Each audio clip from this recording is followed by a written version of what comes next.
Hello दोस्तों, नमस्कार। आज आप लोग का हम संज्ञा पढ़ाने वाले हैं, क्योंकि आप लोग का संज्ञा पढ़ना जरूरी है। आप लोग का संज्ञा से 10th और 12th दोनों का क्वेश्चन आता है, इसलिए संज्ञा अच्छा से पढ़िए। चलिए आप लोग का संज्ञा स्टार्ट करते हैं।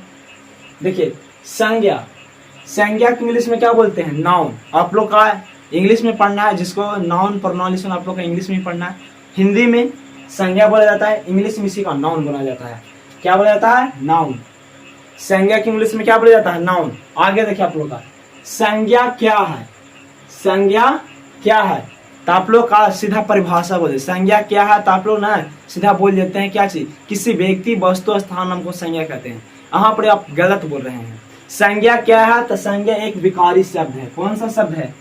संज्ञा एक विकारी शब्द है, याद रखिएगा। संज्ञा क्या है तो संज्ञा एक विकारी शब्द है।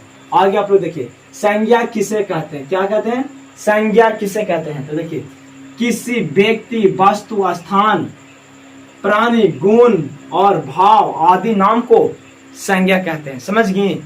जिसमें आप लोग का व्यक्ति, वस्तु, स्थान, प्राणी, गुण, भाव इत्यादि नाम को क्या कहते हैं? संज्ञा कहते हैं। देखिए, आप लोग का व्यक्ति के नाम में जिसे किसे आता है? देखिए आप लोग का व्यक्तियों के नाम में, जैसे रमेश, सचिन, राम, मोहन, श्याम, सीता, रीता, गीता, ये सब क्या है? व्यक्तियों का नाम है। ये सब क्या है? व्यक्तियों का नाम। तो आप लोग का पहले का आ गया व्यक्तियों का नाम। दूसरा में क्या लिखा गया है? वस्तु। देखिए, वस्तुओं का नाम। वस्तुओं का नाम में क्या आएगा? पंखा, कुर्सी, टेबल, कलम, मार्कर, बोर्ड, इसमें क्या है? वस्तु है। समझ रहे हैं आप लोग? आगे देखिएगा, अगला है स्थान के नाम। आप लोग स्थान के नाम क्या है? स्थान के नाम जैसे रूस, पटना, गया, रांची, बनारस, ये क्या है? जगह का नाम है, स्थान का नाम है। समझ रहे हैं कैसे लिखना है? आप लोग का याद एकदम फिट रहेगा दिमाग में। देखिए आप लोग का आगे है प्राणियों का नाम। अब प्राणी देखिए, प्राणी किसे कहते हैं? हम लोग मनुष्य है तो प्राणी है। गाय है, तितली है, भैंस है, ये सब क्या? जानवर है, सब प्राणी है। तो आप लोग का प्राणियों का नाम में आ गया। तिलचट्टा है। देखिए आगे गुणों का नाम। अब गुण क्या होता है? विशेष करके आप लोग का कहा जाए कि गुण क्या होता है, तो गुण बताइए आप लोग। जिसे किसी का न किसी का गुण होता है कि नहीं, बताइए। तो आप लोग का गुण कहते हैं कि फलाना अच्छा है, बोलते हैं आप लोग। अच्छाई, सच्चाई ना बोलते हैं कि वह फलाना आदमी एकदम सच्चा बोलता है, जो बोलता है जो सच्चाई बोला था उसके बातों में। तो सच्चाई, अच्छाई, ये सब क्या है? दयालु, ये सब क्या है? ईमानदारी, सब क्या है? क्या है बताइए आप लोग? गुण है। मनुष्य का क्या है? गुण है। समझ रहे हैं आप लोग? आगे देखिए, भावों के नाम। अब भाव क्या होता है? जैसे आप लोग भाव जिसको महसूस कर सकते हैं, फील कर सकते हैं, समझिए। तो भाव का नाम में किस होगा बताइए? क्रोध। तो आप लोग क्रोध को देखे हैं? खाली भाव अनुभव करते हैं, गुस्सा है। मिठास अनुभव करते हैं, देखे थोड़ी है। खटास सब देखे थोड़ी है, महसूस करते हैं, अनुभव करते हैं। तीता, ये सब क्या है? भाव है। समझ गए? जिसका महसूस करते हैं। तो आप लोग का समझ में आ गया? यहां तक समझ? आप लोग यहां तक स्क्रीनशॉट लीजिए। चलिए आप लोग आगे देखिए, संज्ञा के 5 भेद होते हैं। बोले यार संज्ञा के कितना भेद होते हैं? तो संज्ञा के 5 भेद होते हैं। कौन कौन? देखिए आप लोग का जातिवाचक संज्ञा, व्यक्तिवाचक संज्ञा, भाववाचक संज्ञा, समूहवाचक संज्ञा और द्रव्यवाचक संज्ञा। आप लोग का संज्ञा के बोलेगा कि संज्ञा कितना प्रकार होता था? 5 प्रकार। कितना प्रकार? 5 प्रकार। और आप लोग का बोलेगा ना कि संज्ञा का मुख्य कितने प्रकार होते हैं, मतलब कितने भेद होते हैं? मुख्य रूप से बोलेगा तो 3 है। संज्ञा के मुख्य रूप से कितना भेद होता है? 3 भेद। कौन कौन? जातिवाचक संज्ञा, व्यक्तिवाचक संज्ञा और भाववाचक संज्ञा। आप लोग देख लीजिए, संज्ञा कितना भेद? तो 5 भेद। कितना प्रकार? 5 प्रकार। आप लोग का सीधा ऑब्जेक्टिव आता है कि संज्ञा के कुल कितने भेद होते हैं? तो 5 भेद। आप लोग 5 नाम याद कर लीजिए। जातिवाचक संज्ञा, व्यक्तिवाचक संज्ञा, भाववाचक संज्ञा, समूहवाचक संज्ञा, द्रव्यवाचक संज्ञा। और बोल दिया कि संज्ञा के मुख्य कितने प्रकार होते हैं? तो संज्ञा के मुख्य 3 प्रकार होते हैं। कौन कौन? देखिए आप लोग, जातिवाचक संज्ञा, व्यक्तिवाचक संज्ञा और भाववाचक संज्ञा। आप लोग इतना स्क्रीनशॉट लीजिए। आगे देखिए, संज्ञा कितना प्रकार का होता है? 5 प्रकार। आप लोग 5 प्रकार के बारे में देखिए। आप लोग बहुत आसान है। जातिवाचक संज्ञा, पहला क्या था? जातिवाचक संज्ञा। तो जातिवाचक संज्ञा किसे कहते हैं बताइए आप लोग? जातिवाचक संज्ञा किसे कहते हैं? जो जाति का नाम का बतलाता है, जो जाति के नाम का बोध करा देता है, उसी को जातिवाचक संज्ञा कहते हैं। समझ गए। जातिवाचक संज्ञा किसे कहते हैं? जो जाति का नाम को बतलाता है, बोध कराता है, उसी जातिवाचक संज्ञा कहते हैं। जिस जाति क्या है, लड़का हम लोग क्या है, जाति है। लड़की क्या है, जाति है। समझ गए। पक्षी क्या है, जाति है। गाय जाति है, भैंस का जाति होता है। आप लोग जाति के बारे में समझिए।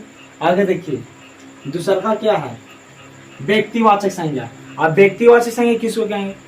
जो व्यक्ति के नाम को बतलाता है, जो व्यक्ति के नाम को बतलाता है उसे व्यक्तिवाचक संज्ञा कहते हैं। अब व्यक्ति का नाम किसे बताए? जैसे हम हैं व्यक्ति, तो हमारा नाम जो भी है नाम को बतलाएंगे। जैसे गंगा, राम, श्याम, मोहन, सीता, गीता, रीता, ये सब क्या है, व्यक्ति का नाम है। तो जो मैं नाम का बतलाता है उसे व्यक्तिवाचक संज्ञा कहते हैं। समझिए आप लोग, जो व्यक्ति के नाम को बतलाता है उसे व्यक्तिवाचक संज्ञा कहते हैं।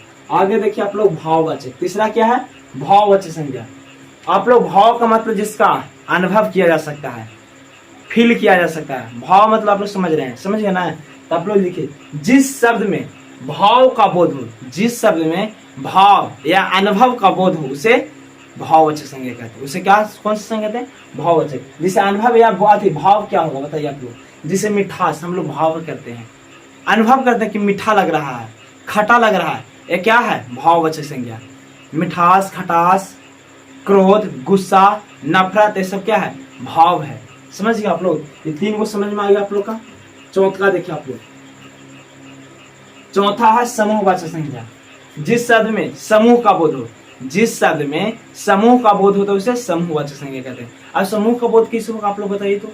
जैसे में आप लोग बताते हैं सभा, सभा एगो के नहीं लगता है, सभा 10 गो 20 गो, सभा में एक गो आदमी नहीं रहते हैं, बहुत सारा सभा, सभा में बहुत सारे लोग रहते हैं, तो उसे सभा कहते हैं। सभा एगो दो में नहीं होगा। आगे देखिए आप लोग, मेला, मेला क्या, एगो जाते हैं मेला देखने, बहुत सारा भीड़ रहता है, यानी समूह इकट्ठा, मतलब एक ठमा बहुत सारा आदमी रहे, बहुत सारा सामान है, उसी को समूह कहते हैं।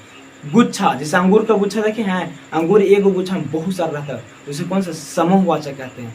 तो आप लोग देखिएगा, जैसे में मेला, परिवार, सभा, गुच्छा, ये सब क्या है, समूहवाचक में, मतलब ये एक ठमा इकट्ठा। तो आप लोग का समूहवाचक, जिस शब्द में समूह का बोध होता है उसे समूहवाचक संज्ञा कहते हैं। और आप लोग देखिए पांचवा एकदम फाइनल, द्रव्यवाचक संज्ञा।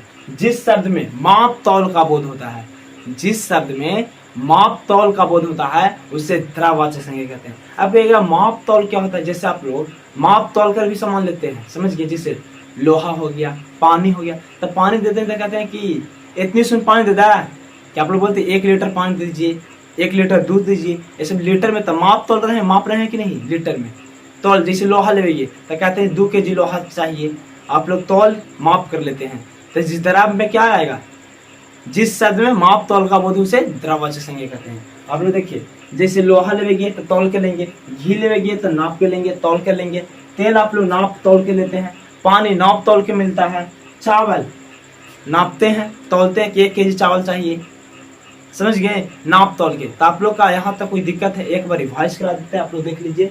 जातिवाचक संज्ञा, जो जाति का नाम को बतलाता है उसे जातिवाचक संज्ञा कहते हैं, पहले का हो गया। दूसरा का आप लोग का हो गया व्यक्तिवाचक संज्ञा, जो व्यक्ति के नाम को बतलाता है उसे व्यक्तिवाचक संज्ञा कहते हैं। तीसरा का आप लोग का हो गया भाववाचक संज्ञा, जिस शब्द में भाव का बोध हो उसे भाववाचक संज्ञा कहते हैं। आप लोग तीसरा देखिए। चौथा समूहवाचक संज्ञा, जिस शब्द में समूह का बोध हो उसे समूहवाचक संज्ञा कहते हैं। आगे देखिए आप लोग का फाइनल एकदम पांचवा द्रव्यवाचक संज्ञा, जिस शब्द में माप तौल का बोध हो उसे कौन सा संज्ञा कहेंगे, द्रव्यवाचक संज्ञा कहते हैं। आप लोग का यहाँ तक समझ में आ गया तो कमेंट करके लिखिए कि समझ में आ गया, और आप लोग का वीडियो कैसा लगा कमेंट करके जरूर बताएं। चलिए मिलते हैं आप लोग से नेक्स्ट वीडियो में।